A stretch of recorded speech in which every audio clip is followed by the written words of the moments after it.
Good morning, noon, evening or night, depending when you're watching this video. My name is Alegende and welcome back to World of Tanks and the greatest of games, where we showcase the best moments of great games, aka the greatest of those games. And first up, it is me playing in my T-25 Pilot 1, also known as the tank that can shoot and hit anything on the move. Oh, as long as I am not playing it, of course, because I'm not allowed to do that of wargaming. No, maybe it's audible, maybe it's not, but I got a little bit of a sore throat, because I'm still a little bit sick. But I think it's okay, and I have no patience anymore for this body that is just not agreeing with me. But well, let's actually talk about the game itself. So, right on this moment, I retreat back when I'm realizing how many enemies there are on this flank and well, how little of my team is left of this flank. Because many times I notice that whenever I go a certain flank or a certain location, a lot of the times my rest of the team is like, just let him die there. Just leave him alone, leave him isolated. Just leave him to die. So it's a bit of minimap awareness, of course. Now I realized it just on time, because if I was still on that location, I was quite screwed, because they can overrun that location easily from cover of my team, of the few teammates I have left in this position. However, I'm not fully relocating all the way back towards the base, because I find cover in here, a lot closer to the original position. But the main reason is because right now the enemies are occupying a bottleneck location in which the enemies need to cross through in order to progress further. And this bottleneck, it's pretty much a small corridor that they have to cross in order to advance further. However, since that location is so small and there is little other options, well, maybe all the way down through the lake, but that's also more in the open, and that way they can get crossfire from the middle. Not a lot of my teammates are in the middle of the map, of course, but well, the enemies don't know that. So they need to push through that small location and risk a few hits to take. And I'm happily to oblige taking out of some hit points of the enemies. But after a while I do retreat slightly preemptively, knowing that the enemies are now fast enough to overwhelm the flank and catch me off guard.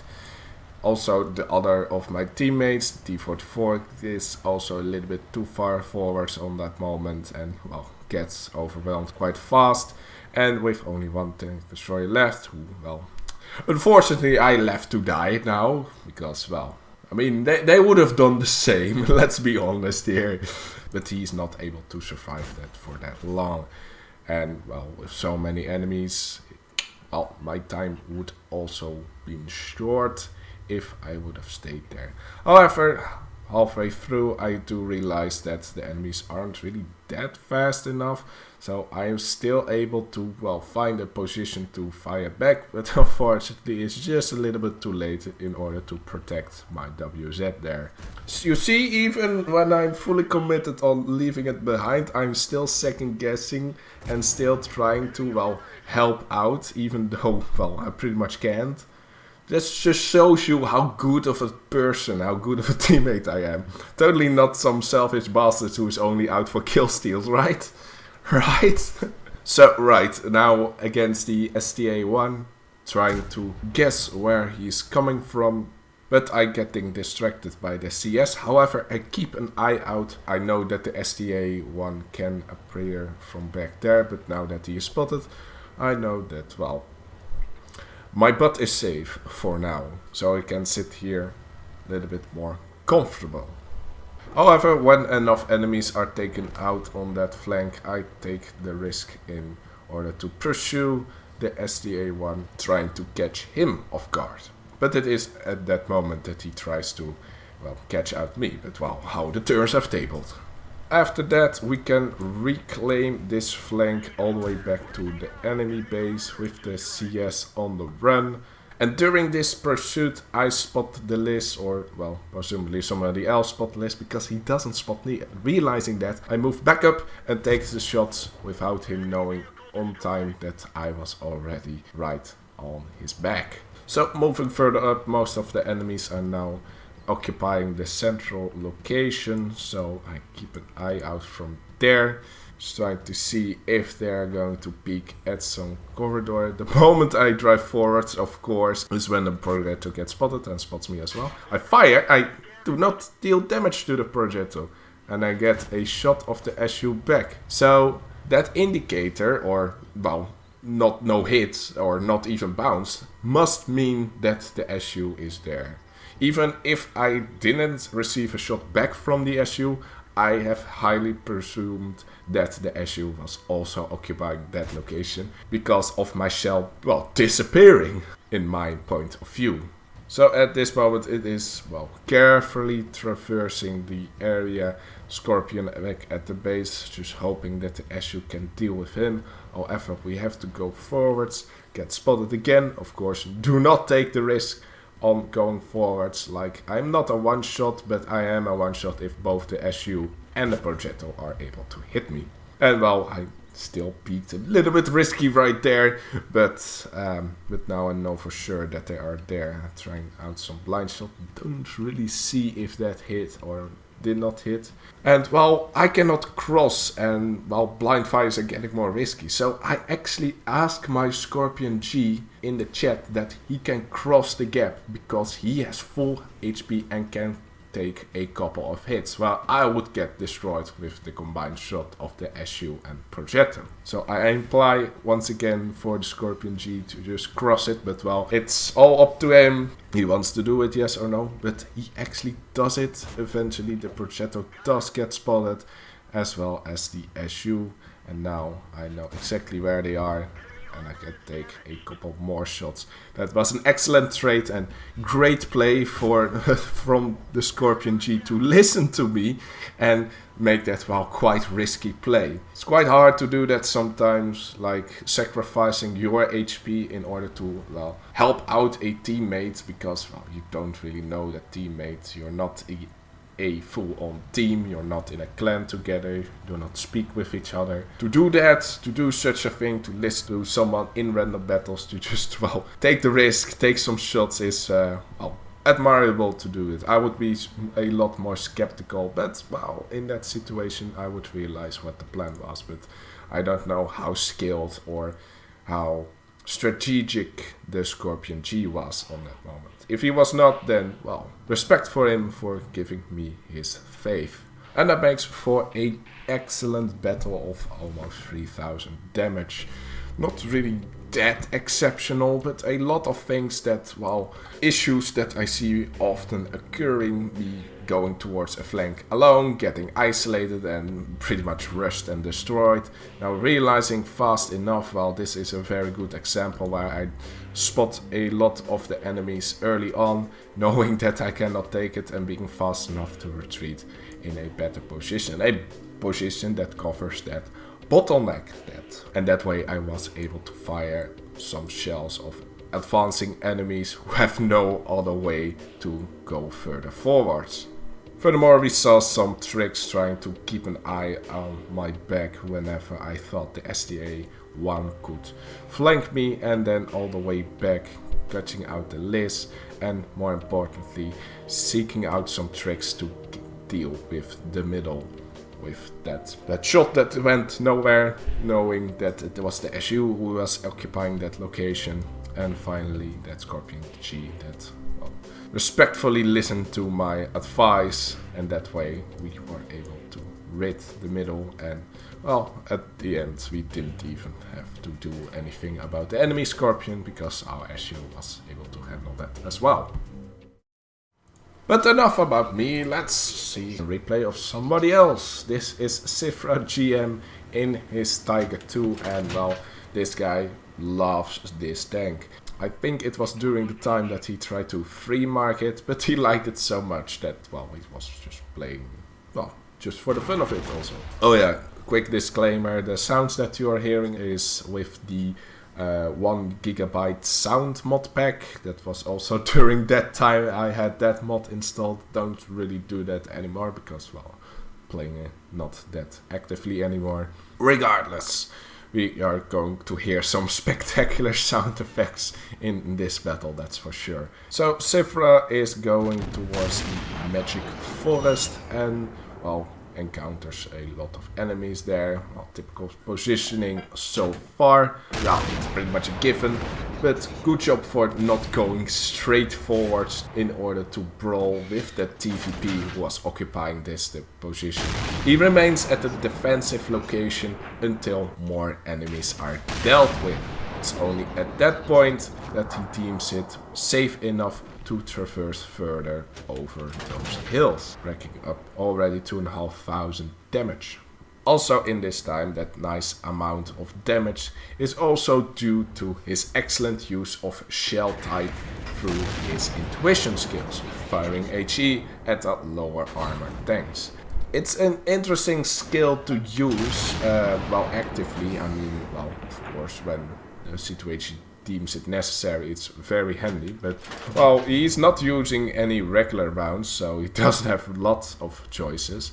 But just racking up some extra damage by actively using HE, knowing when you can use it, can really, yeah, just boost up your damage total, even though it's just slightly, because, well, generally speaking, the amount of HE that you carry, I think Sifra carries 5 rounds. Your damage increased with 100 each shot on average, so you gain an extra 500 damage, well, in this case with that amount of HE shells, which, well, should have been all 5, but it just can elevate your 4,500 damage gain to 5,000 damage, and, well, you see the value of it. Fortunately, one of those HE does not penetrate, but you get the gist.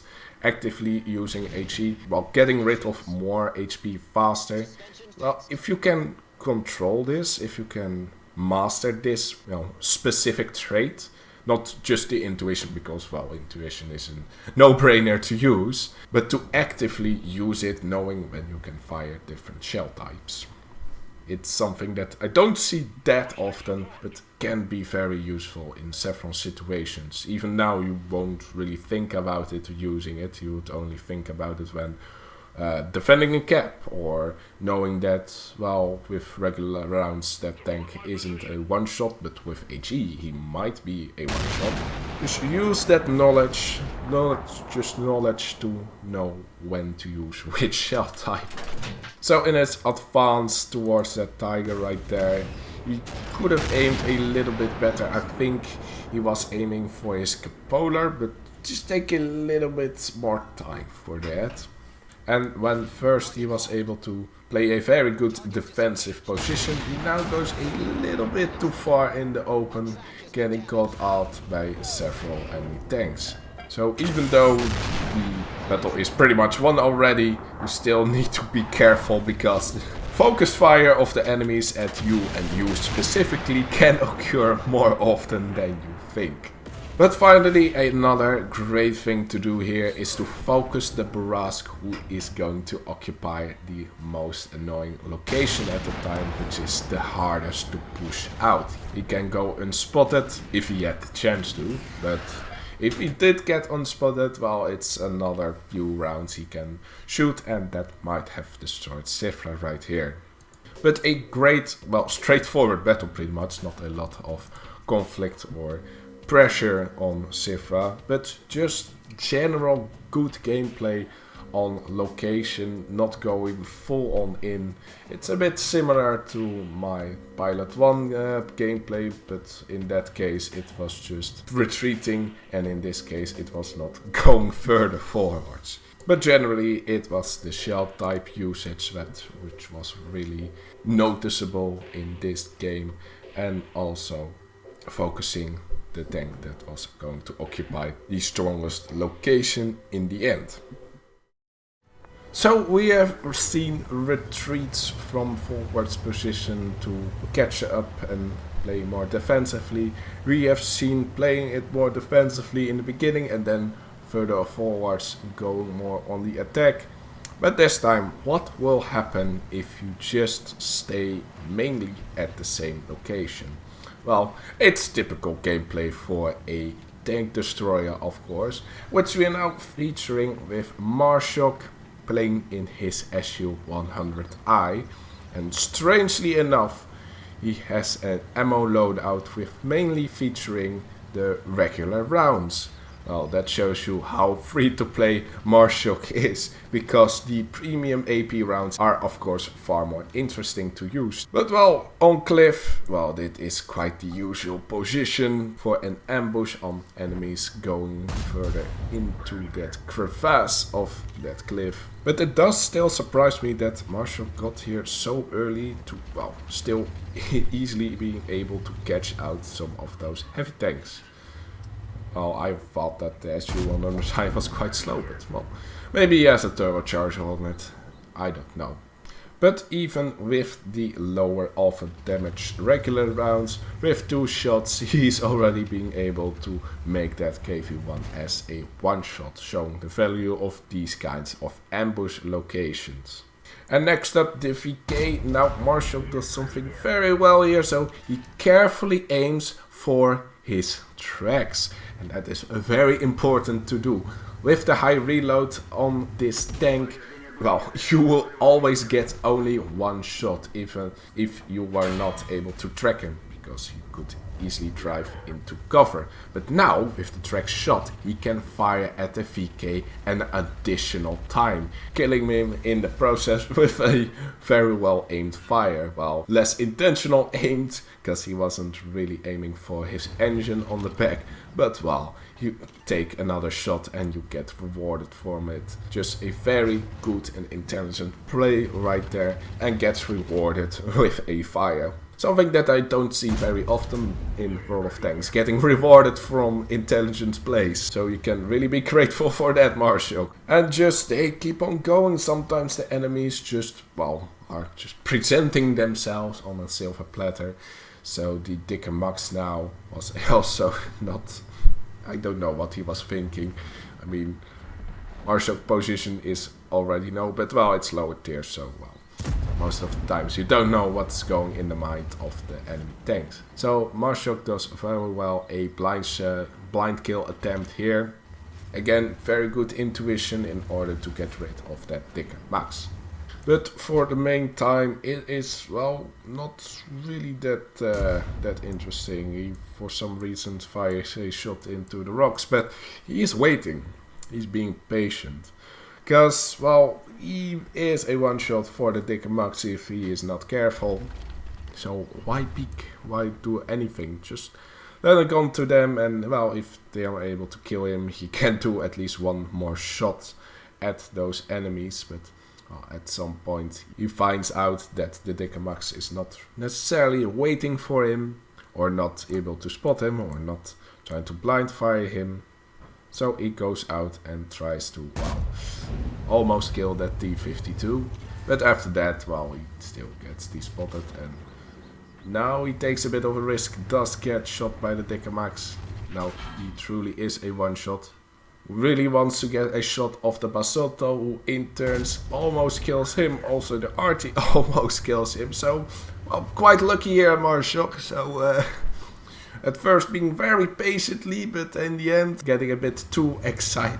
But from this moment onwards, Marshok only risks doing some more blind shots, and eventually the team gets towards him and is able to traverse further, cleaning up some of the final enemy tanks, of course the artillery mainly, killing both the FV and the Hummel in the process, earning him a nice Pascucci's medal alongside with over 3000 damage done, without using one of the premium shells. Like, it's partially disappointment and partially respect that I have for that. I mean, those premium shells are pretty much a meme. It's not really pay to win, because you got lower penetration.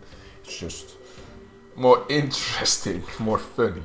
No sense of humor, but a lot of sense for good positioning.